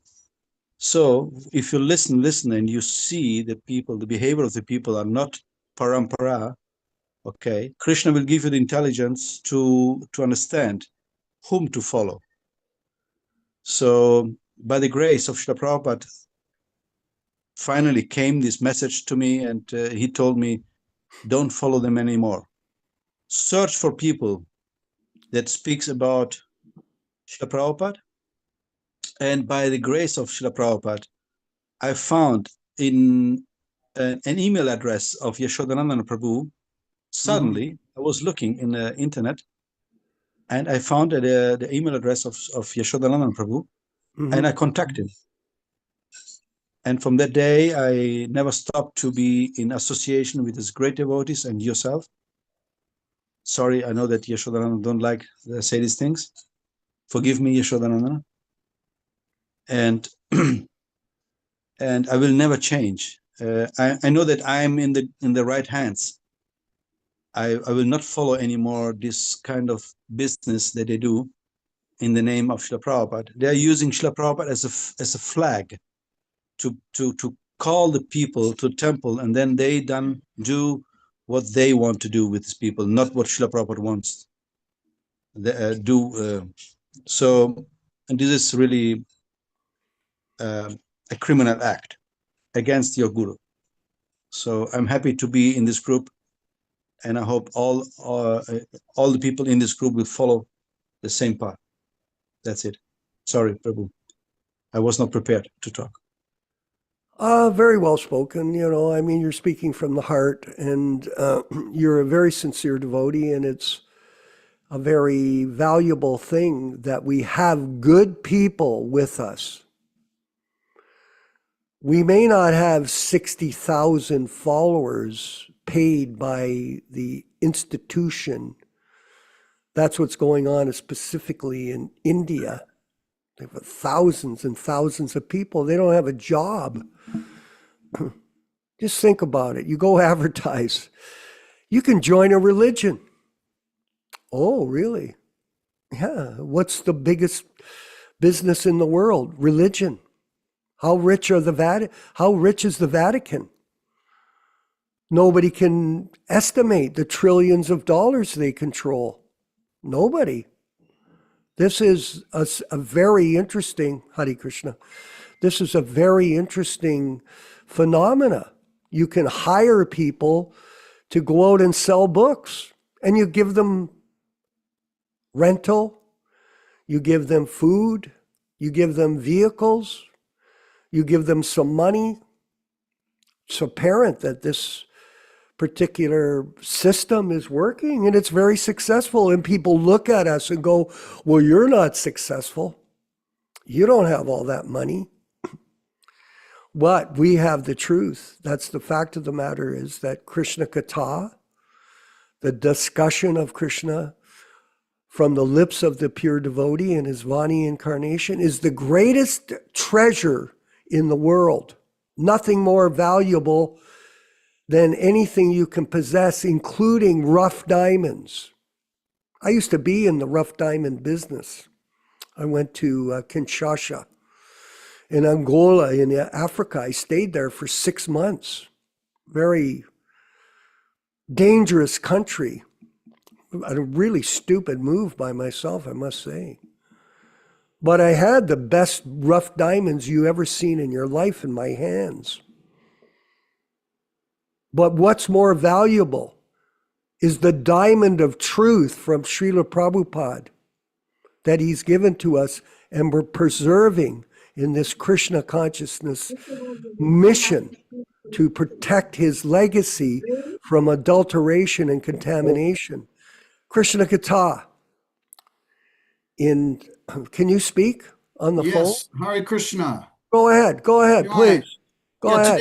Today's verse just perfectly, relates to what Forest Temple was saying, and what I've said also in the past is that, so you can see me, is that Śrīla Prabhupada's perfect and pure movement, that we know you could walk into any temple in the 70s and the 80s, and you were not only introduced to Śrīla Prabhupada and Krishna, but all the devotees, everything was going on nicely as Prabhupada gave it to us. Right. And it has deteriorated. But today's verse perfectly states that our home is our ashram. Yeah. And it could be anywhere. It doesn't have to necessarily be a physical apartment or a home, 4-bedroom, 2-bath home or whatever. It could be wherever you are. So even like sometimes I'll travel and for whatever reason, it requires that I get into a, cheap hotel, nothing extravagant, but I'll find an area and clean it very nicely and make that the area where I offer boga. And so this little hotel room becomes my ashram for the day. Exactly. It's just like you did, Vishva, on traveling Sankirtan. Our van, I remember making an altar in the van, right? And a little curtain, and you open it up, offer your boga. So it's wherever you go. This is the way of the current situation with sincere Prabhupada disciples that want to please him and the entire parampara. And unfortunately, going to one of his beautiful, wonderful temples, it's almost an incompatible situation. Like Forrest was saying that, he tried to do some service and the pot washer, it was his job. And he was like, don't take my job. And he got this vibe like, get out of here. So it's like that. There's salaries. And we know that Śrīla Prabhupada said, no salaries. Where's the bhakti if you're taking salary? Everything will be lost like this. So that's my takeaway from today's verse and the comments that were made, is that we just have to remain sincere and do it in the privacy of our home. And when we visit each other's homes, we are visiting a temple. We know that this disciple of Prabhupada has made his home an ashram, a temple. And so we offer our pranams, we offer our obeisances, and we're just doing it not in a physical building that at one time we all experienced was Vaikuntha. Devotional service. Bhakti was just in the air. Everywhere you went, everyone was how do you say, surcharged? I think Prabhupada would use this word, surcharged with devotional service. And you just don't see it anymore. It's really sad. So that's my takeaway from today's verse and the comments that were made.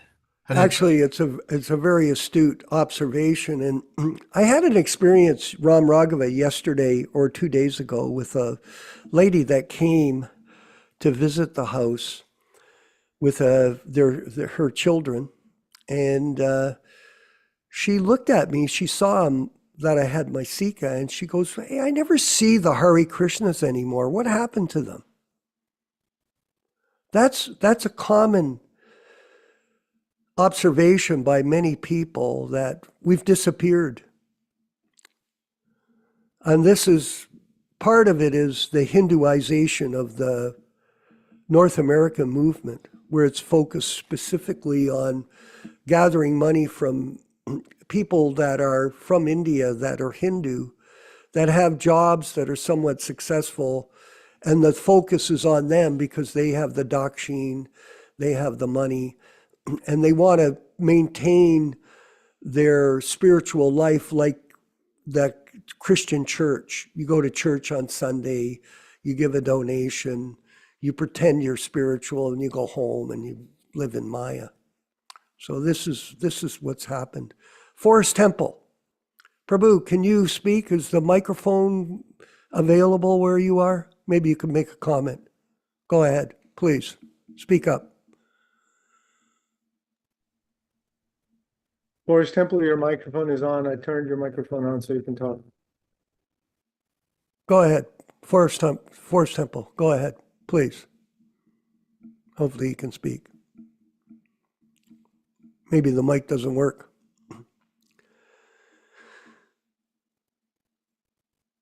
Okay, well, let's move forward. I'd like Yaśodā-nandana to give a few comments before we wind up the program. Yaśodā-nandana Prabhu, Hare Krishna, please. Hare Krishna. Well, thank you for these various interesting discussions. I just want to read a very brief purport from the Bhagavatam. This is from canto number 4, chapter 15, text number 23. Canto number 4, chapter 15, text number 23. It is described, "O gentle reciters," this is the story of King Prithu. "O gentle reciters, offer such prayers in due course of time, when the qualities of which you have spoken actually manifest themselves in me. The gentle who offer prayers to the Supreme Personality of Godhead do not attribute such qualities to a human being who does not actually have them." In the purport, Prabhupada says, although Prithu Maharaj was factually an incarnation of the Supreme Personality of Godhead,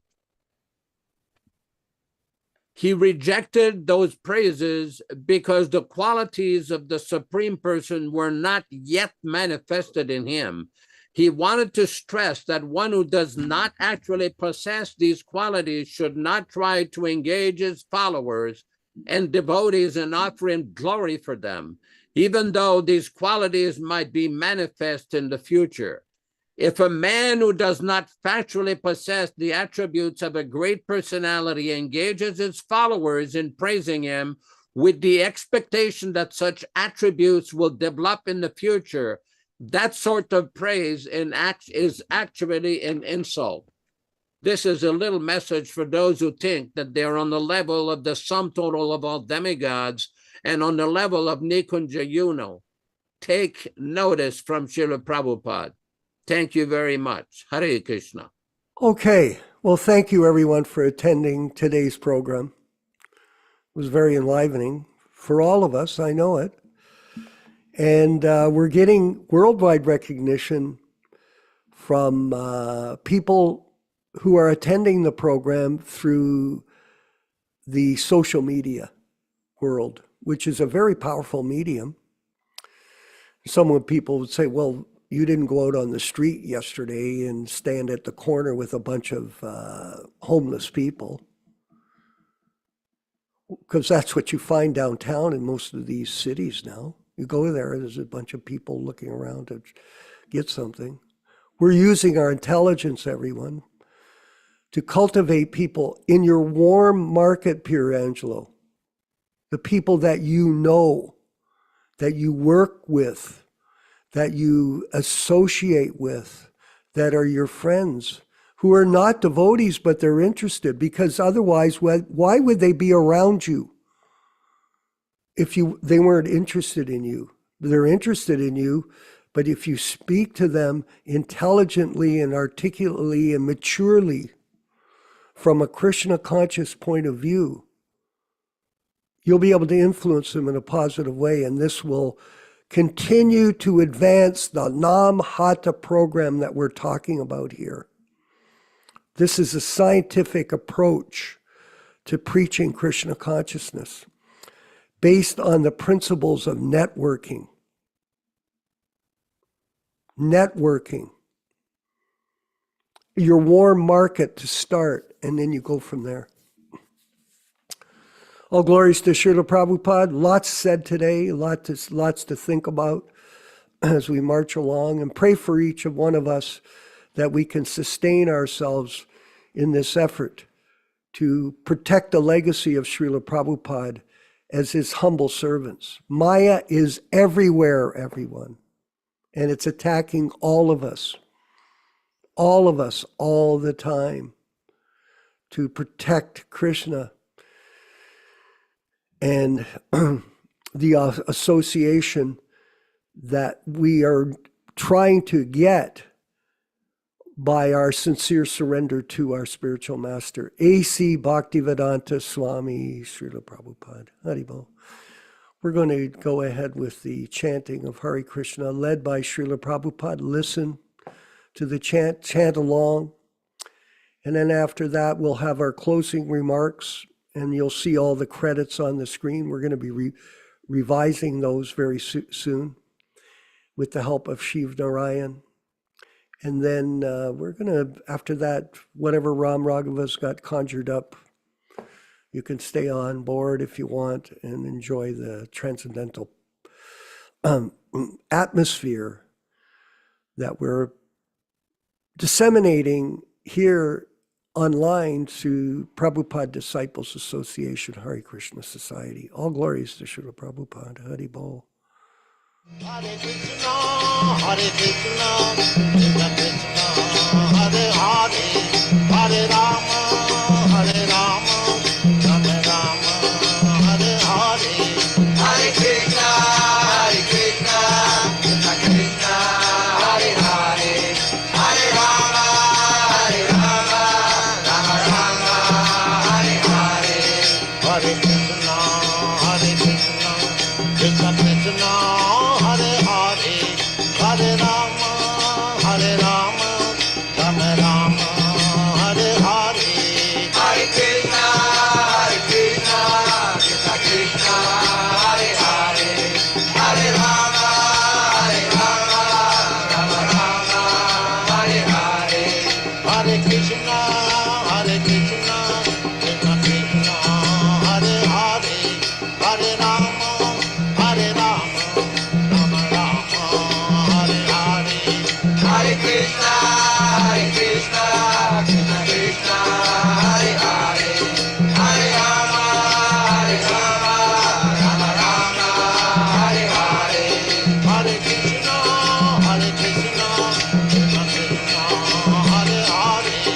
Hare Rama, Hare Rama, Rama Rama, Hare Hare. Hare Krishna, Krishna Krishna, Hare Hare, Hare Rama, Hare Rama, Rama Rama, Hare Hare. Hare Krishna, Krishna Krishna, Hare Hare, Hare Rama, Hare Rama, Rama Rama, Hare Hare. Hare Krishna, Krishna Krishna, Hare Hare, Hare Rama,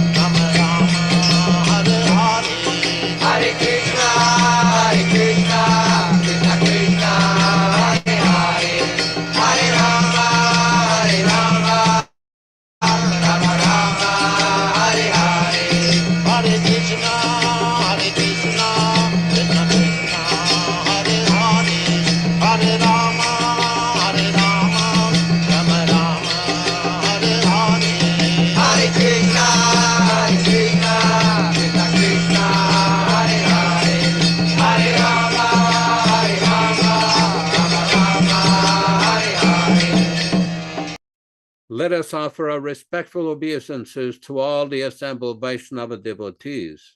Vanchakalpa tarubhyascha kripa sindubhya evacha patitanam pavanebhyo Vaishnavebhyo namo namaha. I offer my respectful obeisances. We all offer our respectful obeisances unto all the Vaishnava devotees of the Lord who can fulfill the desires of everyone, just like desire trees, and who are full of compassion for the fallen souls. Thanks everyone for participating in this lively discussion and reading. We invite all of you to come back on Wednesday afternoon at 5:00 p.m. for a Chaitanya Charitamrita reading and discussion. Thanks Vishwakarma Prabhu in Hamilton, Ontario, Canada, Ram Raghava Prabhu in Brighton, Georgia, Rochisa Devi Mataji dans les Laurentides de la province de Québec, Krishna Kata in San Diego, California, Bhaktin Ember in Texas, and Forest Temple in Baja California. Very interesting hats there, beautiful Prabhupada hats you have there.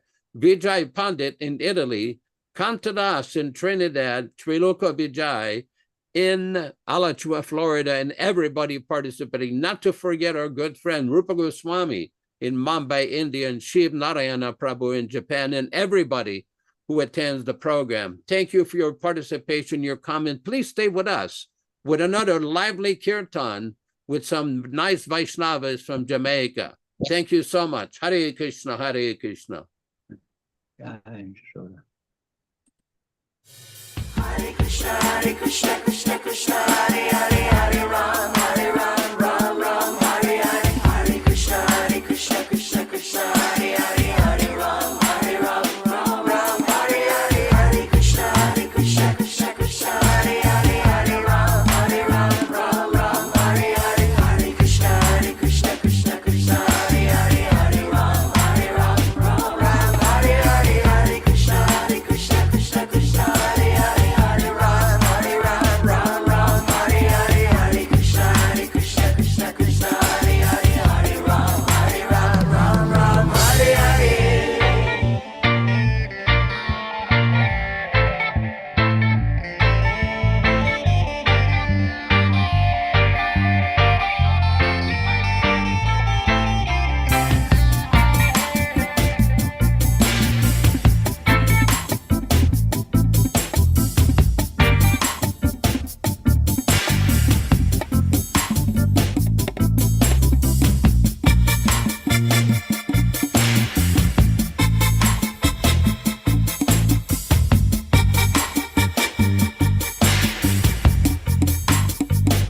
Hare.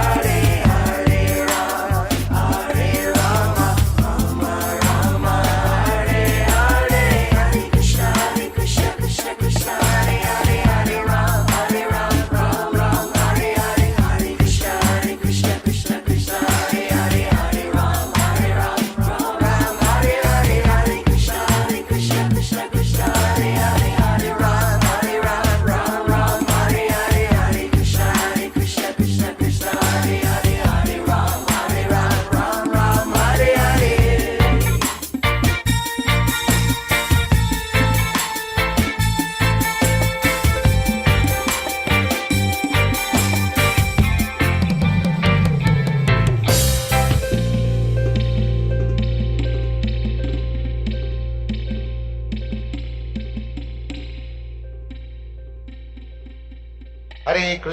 Hare Krishna, Krishna Krishna, Hare Hare, Hare Rama, Rama Rama, Hare Hare.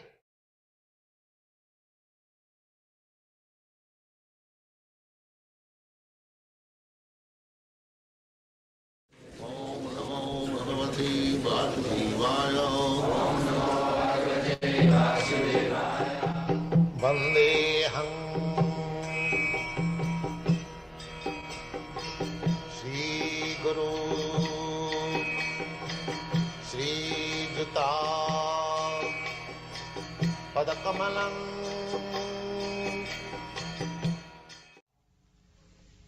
Narad Muni advises through Śrīmad-Bhāgavatam says that you You have got this human form of life.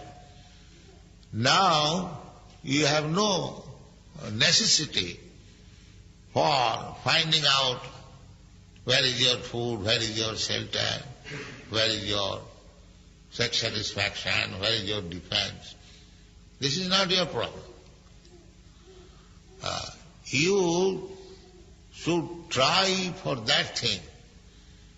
Means the thing which will give you relief from these material necessities of life.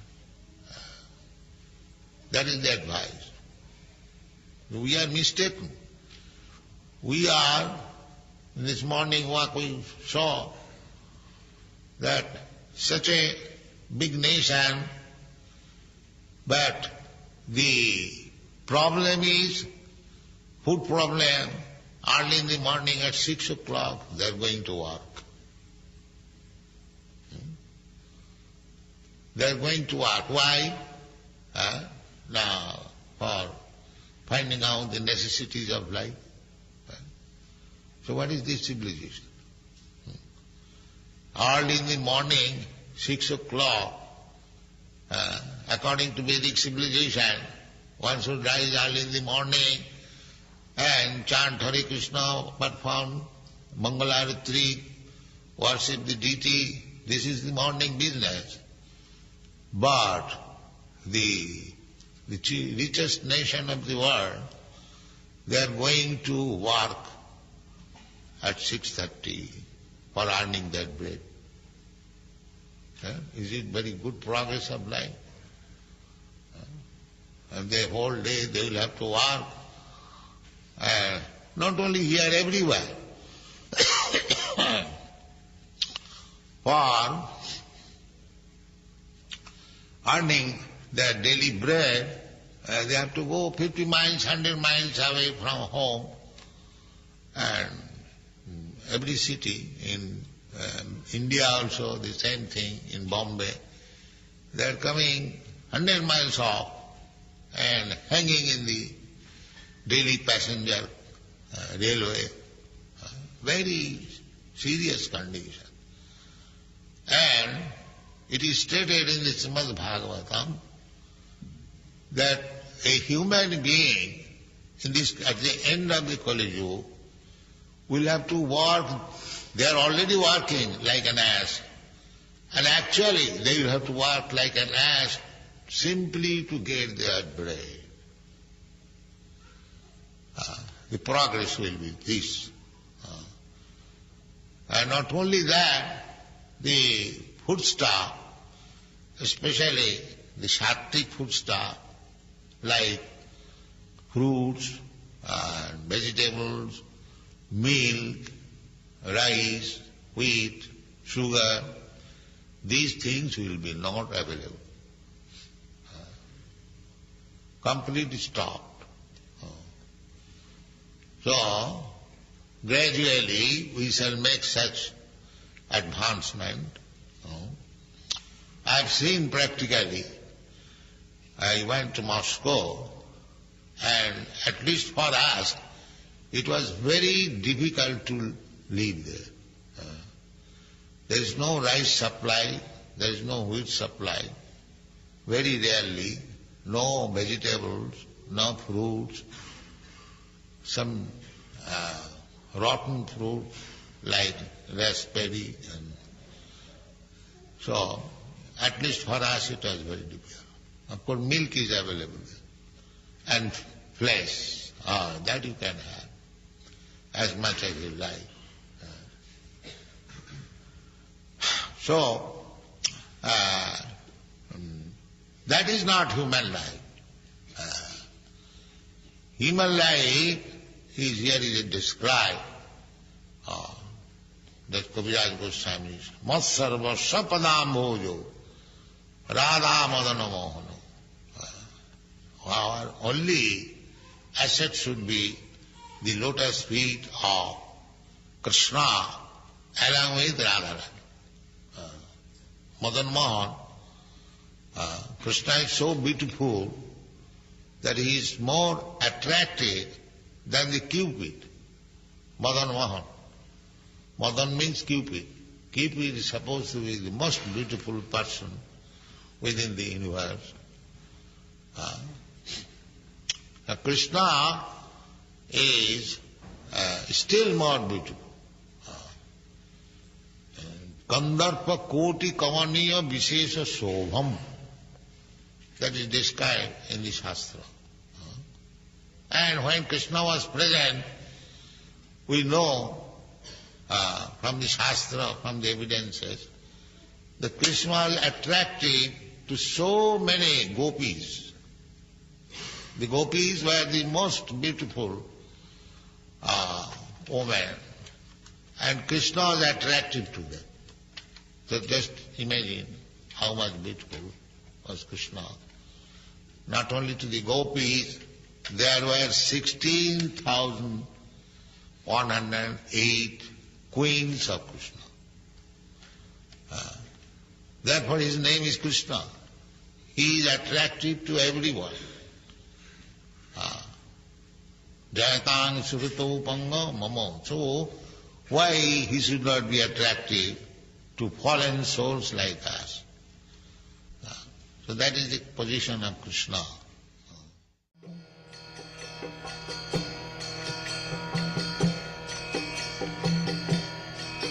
Hare Krishna.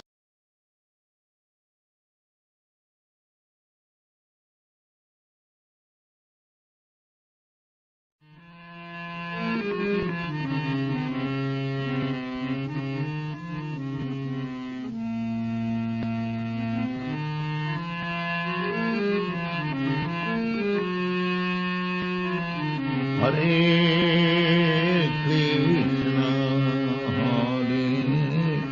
Krishna, Krishna Krishna, Hare Hare,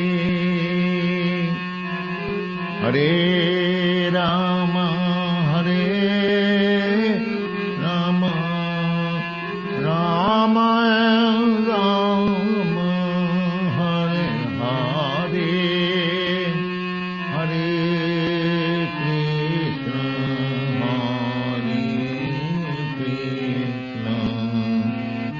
Krishna Krishna, Hare Hare, Hare Rama, Hare Rama, Rama Rama, Hare Hare, Hare Krishna, Hare Krishna.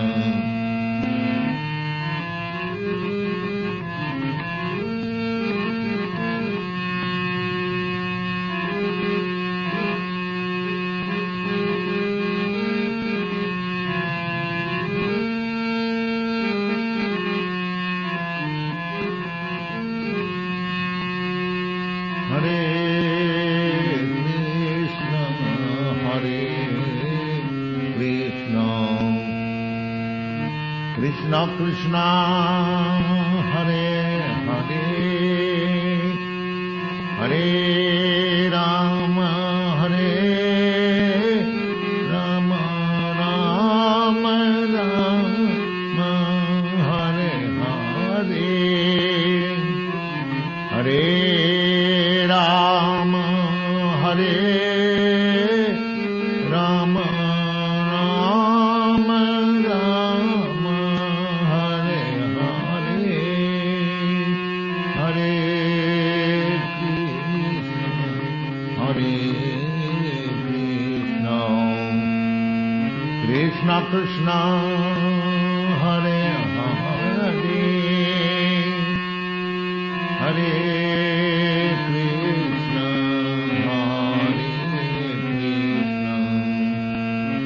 Krishna Krishna, Hare Hare, Hare Rama, Hare Rama, Rama Rama, Hare Hare, Hare Rama, Hare Rama, Rama Rama,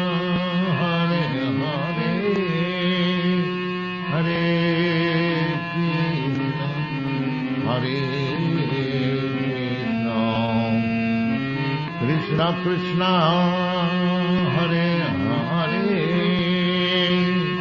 Hare Krishna Hare Krishna Hare Hare Hare Rama Hare Rama Rama Rama Hare Hare Hare Rama Hare Rama Rama Rama Hare Hare Hare Krishna Krishna Krishna Hare Hare Bala Krishna Krishna Hare Hare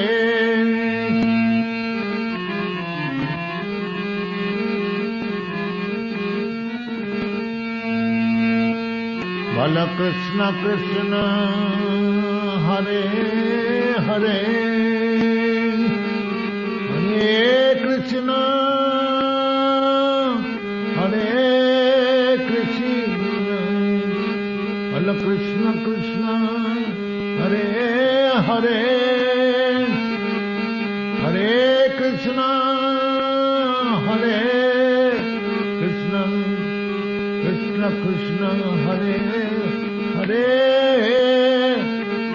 Hare Rama Hare Rama Rama Rama Hare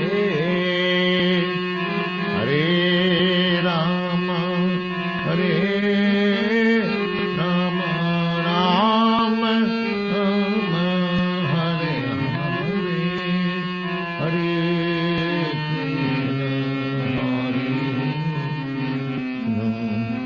Krishna Krishna Hare Hare Hare Krishna Krishna Hare Hare Rama Hare